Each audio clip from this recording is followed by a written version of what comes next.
नमस्ते, सदावत्सले मातृभूमि, जय हिंद दोस्तों। स्वागत है आप सबका टेक्निकल अस्त में। शुरू करते हैं आज के डिफेंस समाचारों को। पहली खबर की बात करते हैं तो वो भारत के अग्नि प्राइम मिसाइल को लेकर आ रही है। दोस्तों, भारत अब अगले महीने अग्नि 4 के अपडेटेड वेरिएंट का परीक्षण करने जा रहा है, यानी कि प्राइम 4 का परीक्षण किया जाएगा, जो कि एक कैनिस्टर लॉन्च मिसाइल है जिसमें कि एक बेहतर नेविगेशन, रडार, गाइडेंस और सीकर के अलावा ज़्यादा पेलोड ले जाने की क्षमता है। बात करें इसकी रफ्तार की तो इसकी रफ्तार है 12,000 किलोमीटर प्रति घंटा। दरअसल डीआरडीओ इसीलिए अग्नि सीरीज की मिसाइलों को उन्नत कर रहा है ताकि नई मिसाइलों को पुरानी मिसाइलों के साथ बदला जा सके, जो कि अपनी गति यानी कि स्पीड और मारक क्षमता पहले से ज्यादा हो और आधुनिक हो। अगर रेंज की बात करें तो इसकी रेंज 3,500 से 4,000 किलोमीटर के बीच होगी। साथ ही डीआरडीओ अब इन मिसाइलों की सटीकता को भी और ज्यादा सटीक कर रहा है, जिन्हें कि 100 मीटर के दायरे से कम करके उन्हें 50 मीटर के दायरे तक लाया जाएगा। प्राइम 4 की खास बात यह है कि इसे आसानी से एक जगह से दूसरी जगह ले जाया जा सकता है, क्योंकि प्राइम 4 एक ट्रक माउंटेड मिसाइल होगी। इस मिसाइल के परीक्षण से पहले ही चीन की तरफ से भी कड़े बयान आने लगे हैं। चीन अब लगातार भारत के मिसाइल परीक्षणों का विरोध कर रहा है, जो कि दोस्तों लाजमी भी है। ऐसे में भारत रोकने वालों में से नहीं है। बढ़ते अगली खबर की तरफ, जो कि भारतीय सेना को लेकर आ रही है। दोस्तों, भारतीय सेना के प्रमुख मनोज पांडे जी ने एलओसी के फॉरवर्ड एरिया का दौरा किया, जहां पर डीआरडीओ के द्वारा तैयार की गई light weight portable Ashlesha S band 3D low level light weight radar को तैनात किया गया है। बता दें कि ये एक multi beam ground based radar है, जिसे कि रिमोटली ऑपरेट किया जा सकता है 1 किलोमीटर की दूरी से। इसकी कई विशेषताएं, जैसे कि ये दुश्मन और दोस्त को पहचान सकता है। इसके अलावा ये 100 एयर टारगेट्स को ट्रैक कर सकता है, जिसमें कि हेलीकॉप्टर, फाइटर जेट्स और यूएवीज हैं, जो अगर लो या फिर मीडियम एल्टीट्यूड पर हो उन्हें भी डिटेक्ट कर सकता है। बात करें इसकी रेंज की तो इसकी रेंज है 50 किलोमीटर। दोस्तों, अगली खबर की बात करते हैं तो भारतीय वायुसेना को लेकर आ रही है। दरअसल रक्षा मंत्रालय और भारतीय वायुसेना अस्त्रा मार्क 1 मिसाइल के उत्पादन को बढ़ाना चाह रही है। वहीं दूसरी तरफ HAL और भारतीय वायुसेना Su-30 के 4 स्क्वाड्रंस को अस्त्रा मार्क 1 मिसाइल से लैस कर देंगी 2023 के अंत तक। कहा जा रहा है कि अस्त्रा मार्क 1 मिसाइल, जिसमें कि एक स्वदेशी ESA सीकर लगाया गया है, इसे BDL के द्वारा बनाया गया और इसका परीक्षण Su-30 MKI से जल्द ही किया जाएगा।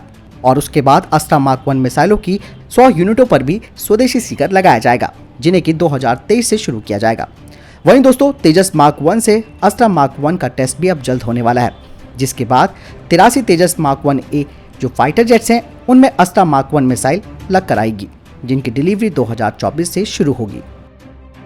दोस्तों, अगली खबर अर्जुन मार्क 1A टैंक को लेकर आ रही है। डिपार्टमेंट ऑफ डिफेंस प्रोडक्शन ने एक टेंडर जारी किया है रिमोट कंट्रोल वेपन स्टेशन के असेंबली और माउंटिंग के 120 यूनिटों के लिए, जिनका इस्तेमाल NSVT 12.7 mm मशीन गन के लिए किया जाएगा। बता दें कि भारतीय सेना ने सितंबर 2021 में 118 अर्जुन MK-1A टैंक के लिए ऑर्डर दिया था। बता दें कि रिमोट कंट्रोल वेपन स्टेशन के जरिए NSVT 12.7 mm जो मशीन गन है वो स्टेबलाइज होगी, वो भी ऑप्टिकल सेंसर्स के साथ। इस सिस्टम की मदद से ऑपरेटर टर्रेट के अंदर से ही गन और साइट को कंट्रोल कर सकेगा कंसोल्स और जॉयस्टिक के माध्यम से।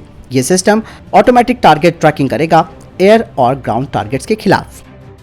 दोस्तों, अगली खबर भारतीय नौसेना को लेकर आ रही है। दोस्तों, नेवल ग्रुप ने अब पूरी तरीके से भारत के प्रोजेक्ट 75I से हाथ खड़े कर दिए हैं। दरअसल फ्रांस की नेवल ग्रुप ने 6 डीजल इलेक्ट्रिक अटैक पनडुब्बियों के अधिग्रहण के लिए अपनी बोली को वापस लेने के बारे में जो बात कही थी उसकी पुष्टि भी कर दी है। फ्रांसीसी शिप बिल्डर ने कहा कि वो भारतीय नौसेना के दस्तावेजों में जो शर्तें हैं उनकी वजह से इस प्रोजेक्ट से अपने हाथ पीछे खींच रहे हैं।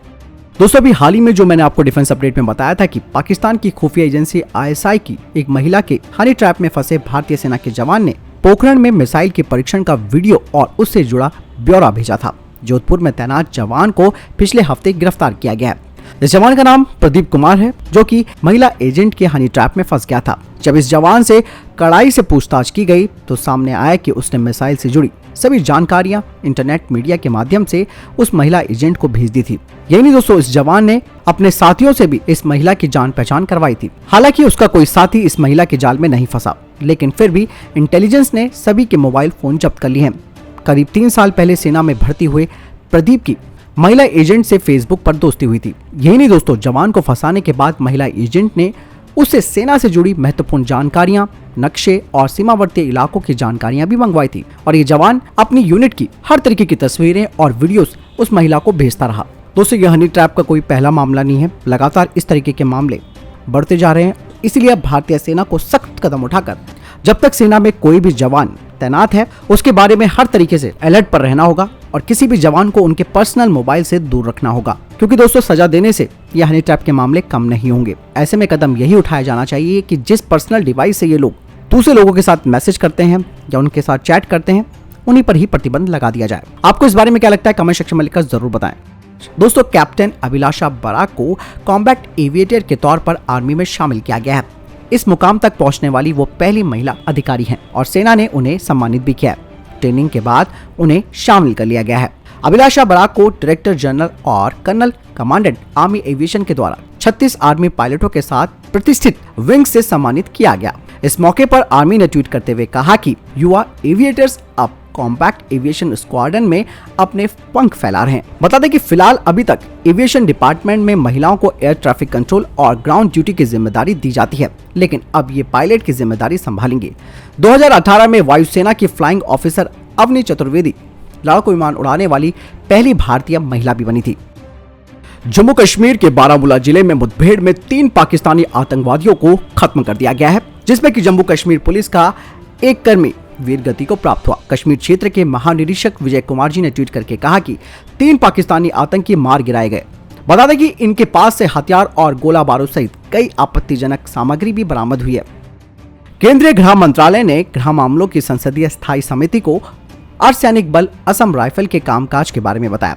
राज्यसभा सचिवालय के अनुसार गृह मंत्रालय की संसदीय समिति असम राइफल के कामकाज पर गृह मंत्रालय के विचारों को सुनेगी।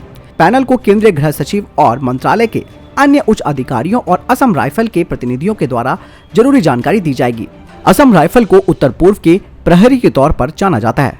इसमें शामिल जवानों को उत्तर पूर्व राज्यों में तैनात किया जाता है ताकि उत्तर पूर्व और अन्य ऐसे क्षेत्रों में जहां आवश्यक हो वहां शांतिपूर्ण स्थिति बनी रहे।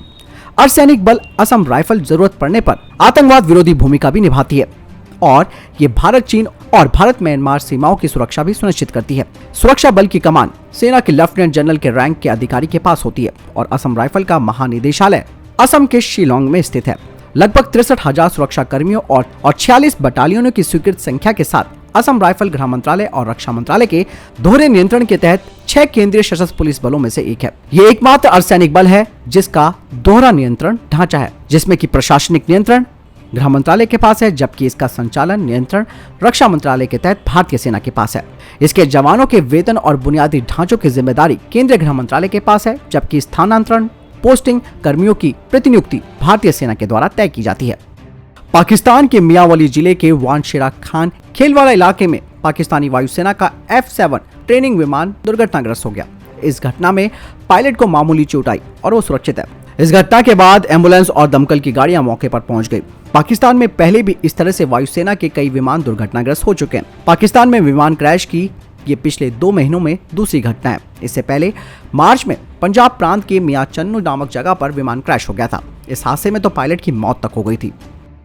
तो दोस्तों ये थे अभी तक के टॉप डिफेंस और स्पेस अपडेट्स। वीडियो के संबंध में कोई प्रश्न जवाब या आपका कोई सवाल है कमेंट सेक्शन में लिखकर जरूर पूछ सकते हैं। मिलता हूं नए वीडियो के साथ। चैनल जरूर सब्सक्राइब कीजिएगा। जय हिंद, वंदे मातरम।